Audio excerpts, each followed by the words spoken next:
നിങ്ങളുടെ കുഞ്ഞ് എല്ലാ ഫീഡിങ്ങിന് ശേഷവും കക്കുന്നുണ്ടോ? കുടിച്ചതിനേക്കാൾ കൂടുതൽ പാൽ പുറത്തുവിടുന്നതായി തോന്നുന്നുണ്ടോ? ഹായ്, ഞാൻ ചിഞ്ചു അജിൻ, ലാക്ടേഷൻ കൗൺസിലറാണ്. നിങ്ങളെപ്പോലെ തന്നെ ഒരു അമ്മയുമാണ്. എനിക്ക് കൺസൾട്ടേഷൻ വരുന്ന മാതാപിതാക്കളിൽ ഏറ്റവും കോമൺ ആയ ആശങ്കകളിൽ ഒന്നാണ് കുഞ്ഞ് കക്കുന്നത്. ഇത് സാധാരണവും താൽക്കാലികവും ആണ്. ഈ വീഡിയോയിൽ ഞാൻ എക്സ്പ്ലെയിൻ ചെയ്യാൻ പോകുന്നത് കുഞ്ഞുങ്ങൾ കക്കുന്നത് എന്തുകൊണ്ട്, ഇത് സാധാരണമാണോ അതോ വിഷമിക്കേണ്ട കാര്യമാണോ എന്ന് എങ്ങനെ മനസ്സിലാക്കാം, ഏറ്റവും പ്രധാനമായി അത് കുറയ്ക്കാൻ നിങ്ങൾക്ക് എന്ത് ചെയ്യാൻ കഴിയും എന്നിവയൊക്കെയാണ്. അപ്പോൾ നമുക്ക് ആരംഭിക്കാം. കക്കുന്നത് എന്ന് വെച്ചാൽ എന്താണ്? പാൽ കുറച്ച് പുറത്തേക്ക് വരുമ്പോഴാണ് കക്കുന്നത്. സാധാരണയായി പാൽ കുടിച്ചതിന് ശേഷമോ അല്ലെങ്കിൽ പാൽ കുടിക്കുന്ന സമയത്തോ ആണ് കുഞ്ഞുങ്ങൾ കക്കുന്നത്. വായിൽ നിന്ന് പാൽ പുറത്തേക്ക് വരും, അല്ലെങ്കിൽ ചെറിയ അളവിൽ പാൽ ഒഴുകുന്നതായി നിങ്ങൾക്ക് കാണാൻ കഴിയും.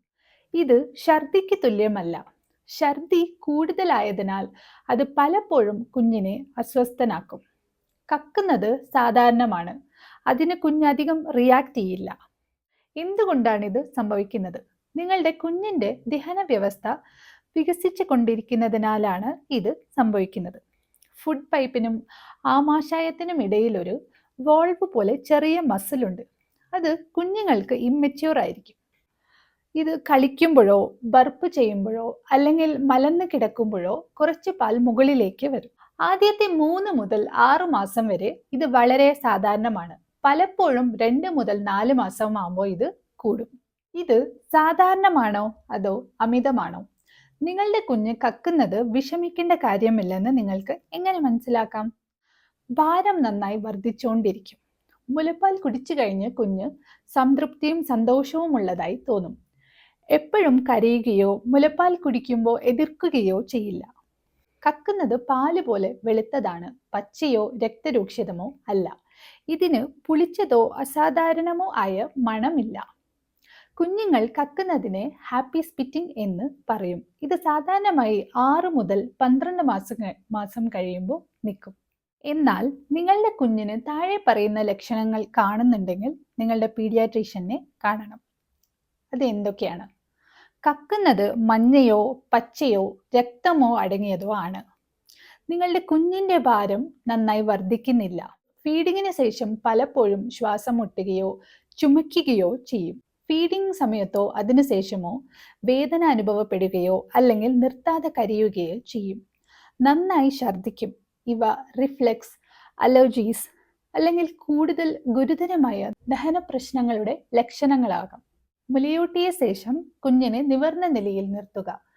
ഒരു തവണ മുലയൂട്ടിയതിനു ശേഷം കുറഞ്ഞത് 20 മുതൽ 30 മിനിറ്റ് വരെ കുഞ്ഞിനെ നിവർന്ന നിലയിൽ നിർത്തുക. ഇത് മുലപ്പാൽ വയറ്റിൽ നിൽക്കാൻ സഹായിക്കും. ദഹനത്തിന് സമയം നൽകുകയും ചെയ്യുന്നു. ഉടനെ കിടത്തുന്നത് ഒഴിവാക്കുക. ഇടയ്ക്കിടെ ചെറിയ അളവിൽ മുലയൂട്ടൽ നൽകുക. കുഞ്ഞിന് ഒറ്റയടിക്ക് കൂടുതൽ അളവിൽ മുലയൂട്ടുകയാണെങ്കിൽ അത് അവരുടെ വയറ്റിൽ അമിതഭാരം ഉണ്ടാക്കും.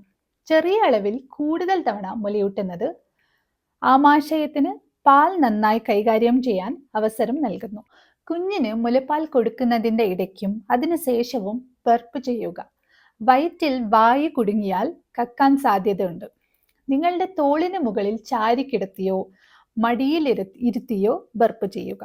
കുഞ്ഞിന്റെ ലാച്ചിങ്ങും ഫീഡിംഗ് പൊസിഷനും പരിശോധിക്കുക. ഷാലോ ലാച്ചും കുഞ്ഞുങ്ങൾ കൂടുതൽ വായു വിഴുങ്ങാൻ കാരണമാകും. ഇവ ഉറപ്പാക്കുക. കുഞ്ഞിന്റെ വായ വിശാലമായി തുറന്നിരിക്കണം. ചുണ്ടുകൾ പുറത്തേക്ക് നീട്ടിയിരിക്കണം. ഏരിയോളയുടെ നല്ലൊരു ഭാഗം വായയ്ക്കുള്ളിൽ ആയിരിക്കണം. വയറ്റിലെ പ്രഷർ കുറയ്ക്കാൻ ലെയ്ഡ് ബാക്ക് അല്ലെങ്കിൽ ഫുട്ബോൾ ഹോൾഡ് പോലുള്ള ഫീഡിംഗ് പൊസിഷൻ ട്രൈ ചെയ്യുക. മുലയൂട്ടിയ ഉടനെ ഡയപ്പറുകളോ അരക്കെട്ടുകളോ മുറുക്കരുത്. ടമ്മി ടൈമോ കളിപ്പിക്കുന്നതോ ഒഴിവാക്കുക. ആദ്യം വയറ് സെറ്റിലാവാൻ അനുവദിക്കുക. ഓവർ ഫീഡിംഗ് ചെയ്യുന്നത് ശ്രദ്ധിക്കുക, പ്രത്യേകിച്ച് കുപ്പിപ്പാൽ നൽകുന്നതാണെങ്കിൽ.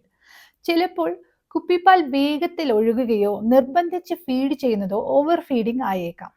ഇടവേളകൾ എടുത്ത് കുഞ്ഞിന്റെ വയർ നിറഞ്ഞിരിക്കുന്നു എന്നതിന്റെ സൂചനകൾ മനസ്സിലാക്കുക. കുപ്പിപ്പാൽ ഒഴിവാക്കാൻ ശ്രമിക്കുക. മുലയൂട്ടുന്ന അമ്മമാർ നിങ്ങളുടെ സ്വന്തം ഭക്ഷണക്രമം നിരീക്ഷിക്കുക. ചില സന്ദർഭങ്ങളിൽ നിങ്ങൾ കഴിക്കുന്ന ചില ഭക്ഷണങ്ങൾ, പാലുൽപ്പന്നങ്ങൾ, കഫീൻ പോലുള്ളവ അസ്വസ്ഥതയാക്കുന്നു. ചില ഭക്ഷണങ്ങൾക്ക് ശേഷം കുഞ്ഞിന് അസ്വസ്ഥത ഉണ്ടെങ്കിൽ നിങ്ങളുടെ ഭക്ഷണം ട്രാക്ക് ചെയ്ത് ഒരു ലാക്ടേഷൻ എക്സ്പേർട്ടുമായി സംസാരിക്കുക.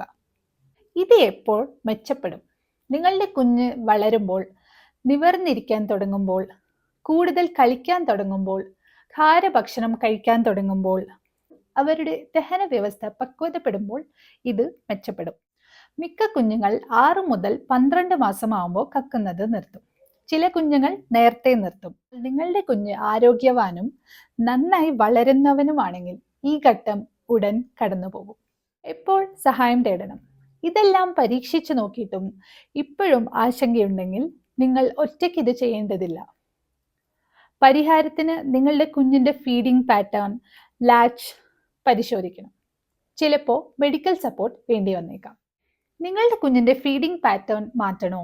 മുകളിൽ കാണുന്ന നമ്പറിൽ വിളിച്ച് പേഴ്സണലൈസ്ഡ് കൺസൾട്ടേഷൻ ബുക്ക് ചെയ്യുക. ഈ വീഡിയോ നിങ്ങൾക്ക് യൂസ്ഫുൾ ആണെങ്കിൽ ദയവായി ലൈക്ക് ചെയ്യുക, ഷെയർ ചെയ്യുക, സബ്സ്ക്രൈബ് ചെയ്യുക. അങ്ങനെ കൂടുതൽ അമ്മമാർക്ക് ഈ പിന്തുണ കണ്ടെത്താൻ കഴിയും. അടുത്ത വീഡിയോനെ കുറിച്ച് നിങ്ങൾക്ക് ചോദ്യമോ നിർദ്ദേശങ്ങളോ ഉണ്ടെങ്കിൽ കമൻറ്റ് ചെയ്യുക. Thank you.